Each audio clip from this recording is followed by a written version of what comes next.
था दिल्ली के आशीर्वाद देंगे, उसको हम सहर्ष स्वीकार करेंगे। लेकिन कांग्रेस को आशीर्वाद क्यों नहीं दे रही है? आप तो कह रहे थे कि बीजेपी और आम आदमी पार्टी दोनों से खफा है, दोनों से नाराजगी है और कांग्रेस के साथ जनता जाएगी, तो ये तो दावे फेल हो गए।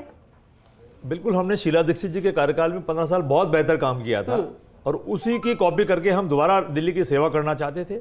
लेकिन नीली छतरी वाला और दिल्ली के देवतुल्य मतदाता जो फैसला कर रहे हैं वो हमको सहर्ष स्वीकार है।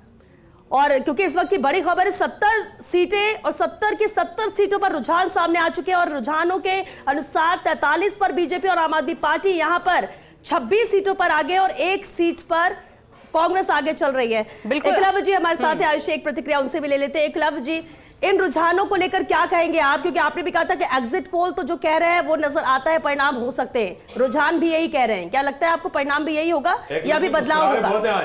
देखिए श्वेता जी, बड़ी इंटरेस्टिंग बात है कि राजकुमार जी ने कहा कि जो भी देवतुल्य जनता जो भी वर्डिक्ट देगी हमें बहुत ही सहर्ष ये जो है स्वीकार है। अब ये हर्ष तो का विषय तो कांग्रेस के लिए है ही, क्योंकि देखिए जो दिख रहा है उससे साफ है कि आज अगर यही ट्रेंड्स होल्ड करती हैं तो अगले चुनाव में आने वाले समय में एक तरह से बीजेपी और कांग्रेस एक तरह से डायरेक्ट 1-to-1 फाइट में आएंगे।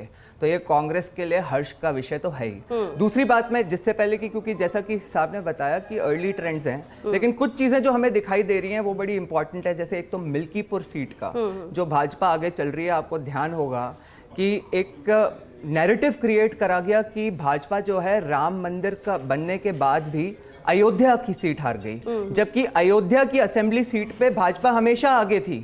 वो तो फैजाबाद की ओवरऑल लोकसभा कॉन्स्टिट्यूएंसी थी जिसमें वो पीछे थी। आपने देखा होगा किस तरह से नैरेटिव क्रिएट करा गया कि सदन में वहाँ के जो एमपी चुने गए उनको सबसे आगे बैठा के और उनको अयोध्या नरेश बता दिया गया।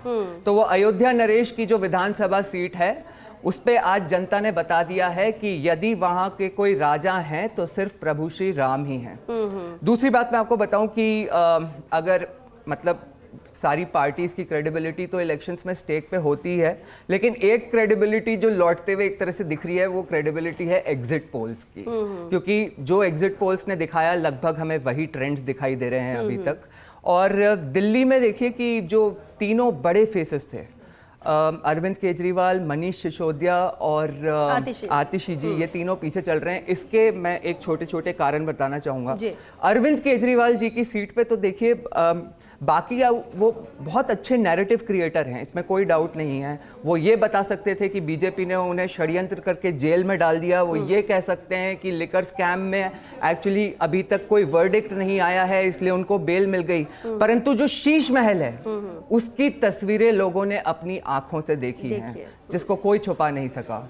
उसी तरह मनीष सिसोदिया जी का मैं बताऊं, वहां पे जो बीजेपी के जो आरएसएस बैक्ड संगठन ने जो काम किया वो बहुत इंटरेस्टिंग था।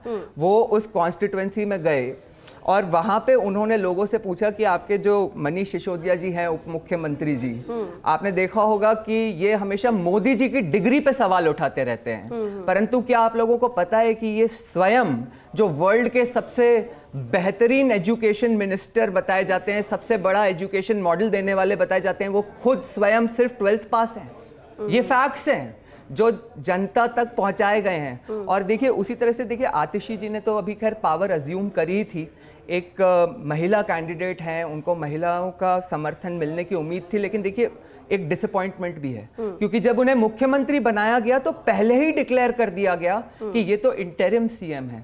तो जनता मतलब इससे उत्साहित महिलाएं इससे उत्साहित होंगी या डिसअपॉइंट होंगी, क्योंकि जब अरविंद केजरीवाल जी ने कह ही दिया कि यदि हमारी सरकार वापस बनती है तो मैं मुख्यमंत्री बनूंगा। आज सुबह आतिशी ने भी यही प्रतिक्रिया दी कि सीएम तो अरविंद केजरीवाल ही बन रहे हैं। जी बिल्कुल। राजपाल जी, आप अभी एकलव्य जी ने जो बातें की, जो जिक्र किया, उस पर एक कमेंट जरूर चाहेंगे।